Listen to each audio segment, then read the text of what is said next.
Hello everyone, स्वागत है आप सभी का डेली करंट अफेयर्स में। चलिए स्टार्ट करते हैं। 3 नवंबर की है। इसमें पहला क्वेश्चन है एरोजेल क्या है।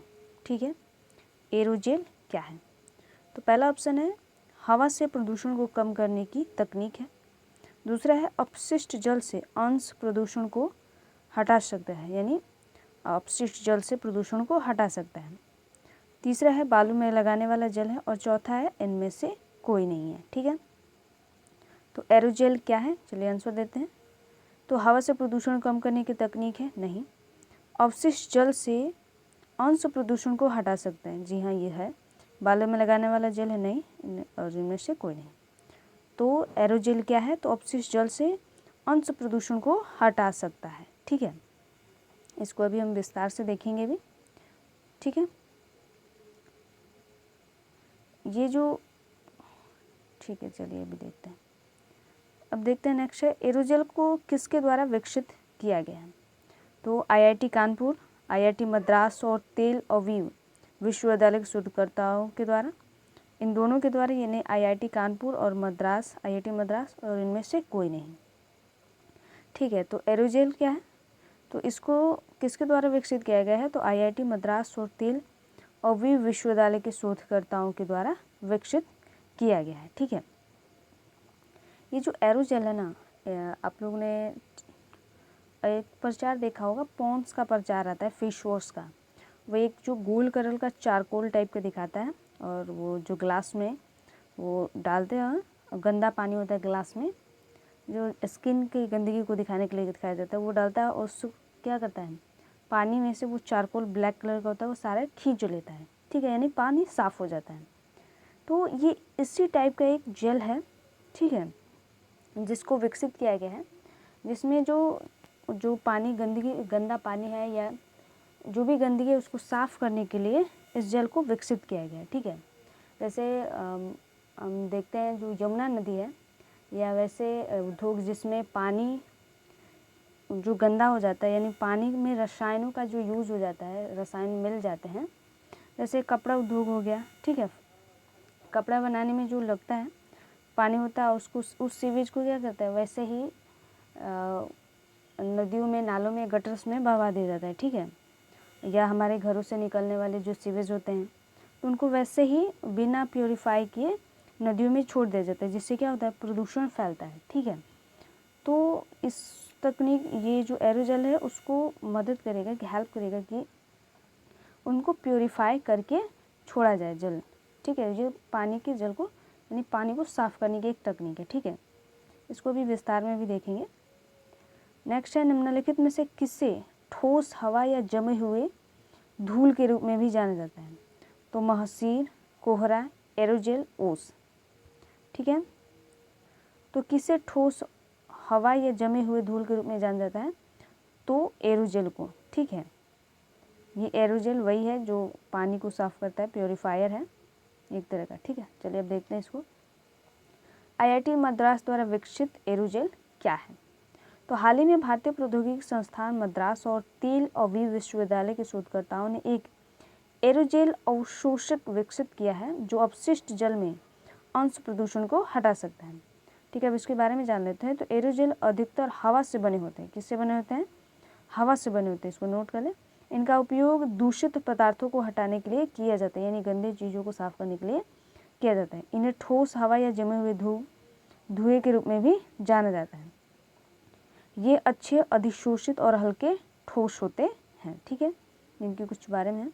इसके अलावा इन्हें अत्यधिक छिद्रपूर्ण, कम घनत्व वाली सामग्री, ठोस हवा या जमे हुए धुएं के रूप में भी जाना जाता है, और इसे आसानी से बनाया जा सकता है, यानी इनको आसानी से बनाया जा सकता है। नए विकसित एरोजेल अवशेष के बारे में जान लें। तो अनुसंधान दल ने ग्राफिक के साथ संशोधित सिलिका एयर जेल विकसित किया है। उन्होंने इस संशोधन एरोजेल को तैयार करने के लिए सुपर क्रिटिकल द्रव्य जमाव नामक एक विधि का इस्तेमाल किया। ठीक है, तो एरोजेल को विकसित करने के लिए कौन सी विधि अपनाई गई है, तो सुपर क्रिटिकल द्रव्य जमाव विधि। तो इसको नोट करें। एवं एक विधि इस्तेमाल की गई है एवं उसकी प्रभावशीलता का अध्ययन किया है।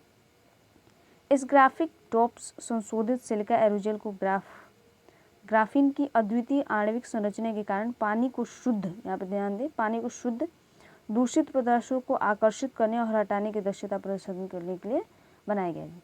जैसे एग्जाम्पल में समझिए कि जैसे फर्नीचर है, गंदा हो गया है, ठीक है, तो उसको साफ़ करने में भी इसका यूज़ किया जा सकता है। पानी अगर गंदा है तो उसको भी साफ़ करने में इसका यूज़ किया जा सकता है, ठीक है। तो दूषित पदार्थों को यहाँ पे देखो, जो पदार्थ गंदे हो चुके हैं उनको साफ़ करके प्रदर्शित अच्छा दिखने के लिए बनाया जा सकता है, ठीक है। यह ग्राफीन संशोधित सिलिका एयरजेल जेल पानी बहने पर 76% से अधिक प्रदूषण यानी प्रति मिलियन स्तर पर भाग को हटा सकते हैं। यानी एक जो पानी 100% गंदा है उसको 76% तक ये प्योरीफाई कर सकते हैं, यानी साफ़ कर सकते हैं उसकी गंदगी को, ठीक है। तो ये बता रहे हैं, ठीक है।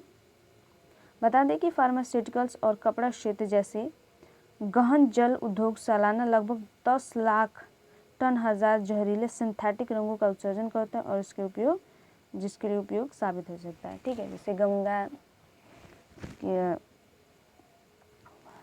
यमुना जो है दिल्ली में या कानपुर वगैरह में देखें तो बहुत गंदी हो गई है।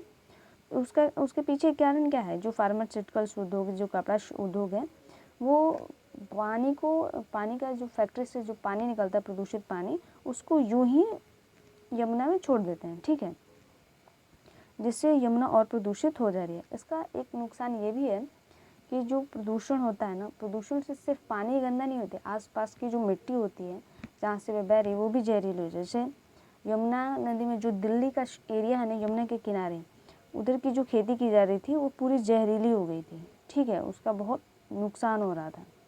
एक अध्ययन किया गया था 1-1.5 साल पहले, उसमें बताया गया था कि यमुना की जो आसपास की मिट्टी है वो बहुत प्रदूषित हो चुकी है, वो फसल बोने की योग्य नहीं रह गई थी, ठीक है।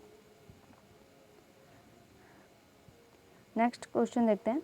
हाल ही में किस संगठन ने UNESCO creative cities network UNCCN सूची जारी की है? ठीक है, तो किसने जारी की? भारतीय शहरी विकास मंत्रालय ने, यूनेस्को यानी संयुक्त राष्ट्र शैक्षिक, वैज्ञानिक तथा सांस्कृतिक संगठन है, केंद्र सरकार है, इनमें से कोई नहीं, ठीक है। तो यूनेस्को क्रिएटिव सिटीज़ नेटवर्क सूची किसने जारी की है? तो नाम से ही पता चल रहा है, यूनेस्को ने जारी की है, ठीक है। यूनेस्को की स्थापना किस वर्ष की गई थी?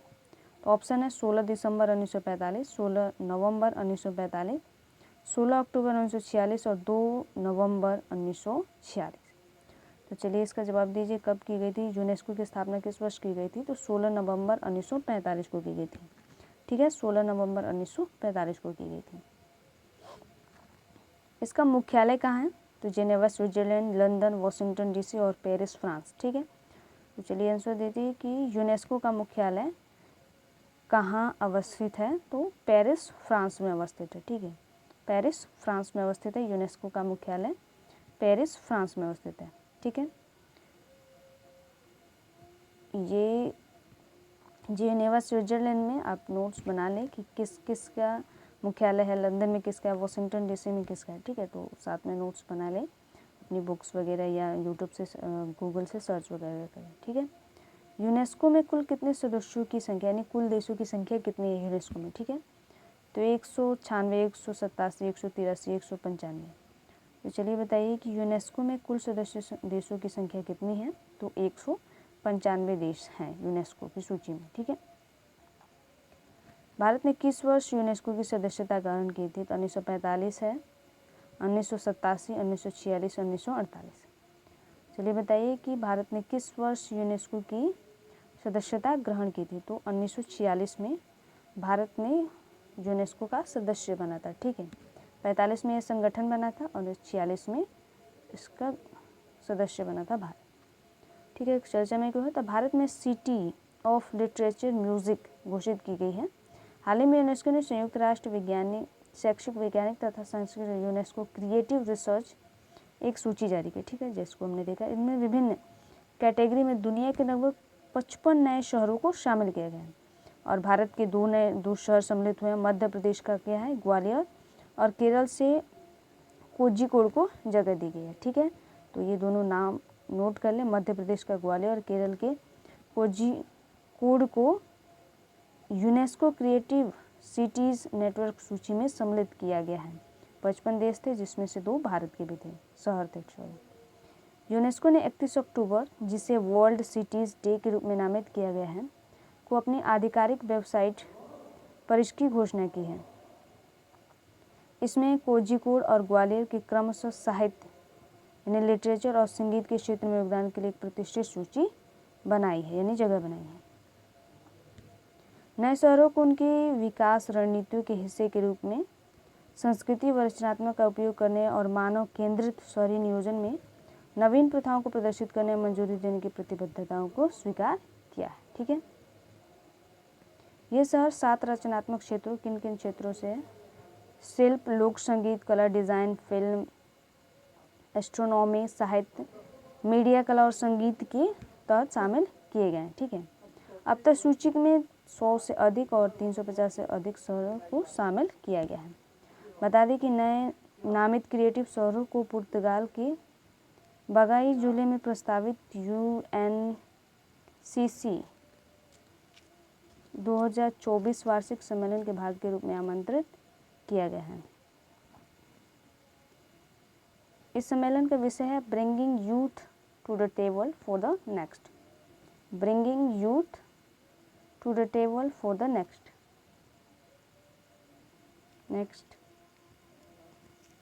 कर्नाटक स्थापना दिवस कब मनाया जाता है? ऑप्शन है 2 नवंबर, 1 नवंबर, 3 नवंबर और 30 अक्टूबर। ठीक है, तो कर्नाटक स्थापना दिवस कब मनाया जाता है? तो 1 नवंबर को मनाया जाता है कर्नाटक स्थापना दिवस। ठीक है, नेक्स्ट, कर्नाटक स्थापना दिवस, कर्नाटक की स्थापना किस वर्ष की गई थी?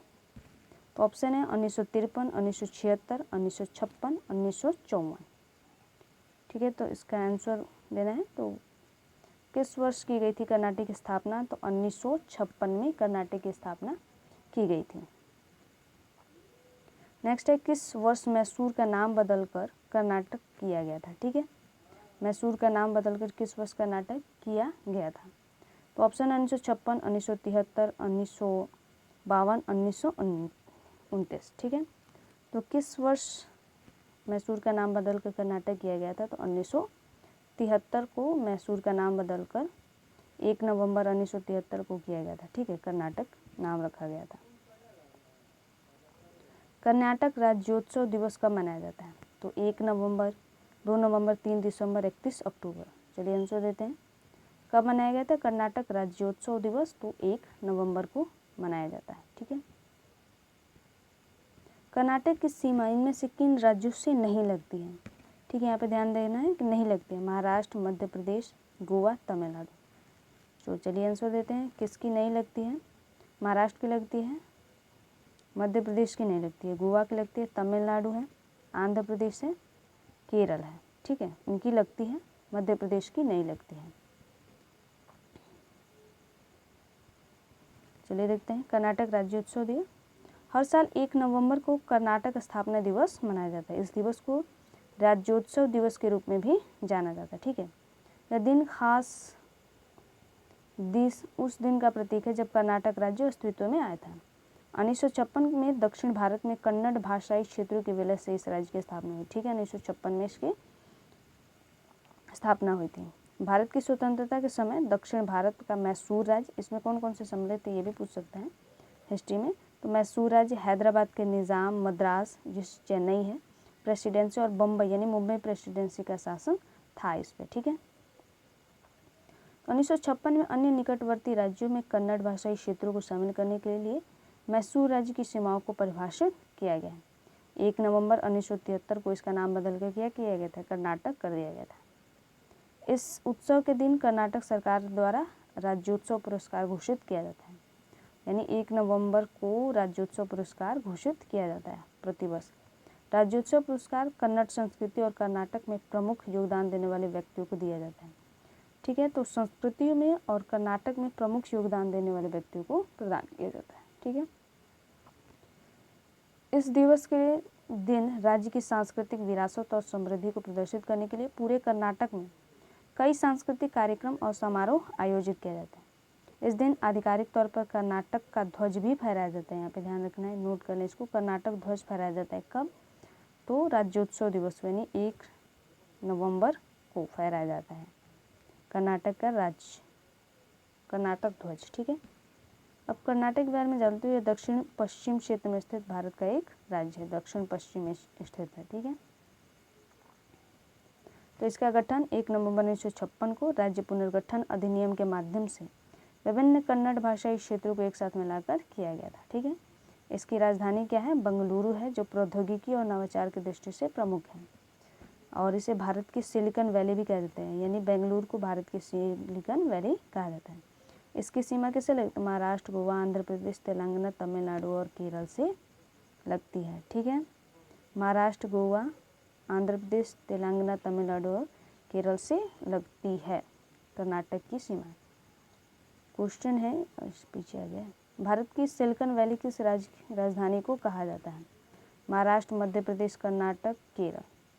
तो अभी आप लोगों ने देखा भी, किसे कहा जाता है? तो कर्नाटक की राजधानी बेंगलुरु को सिलिकॉन वैली के नाम से जाना जाता है। ठीक है, तो आई होप आज की वीडियो आपको पसंद आई होगी। तो आज के लिए इतना ही, थैंक यू।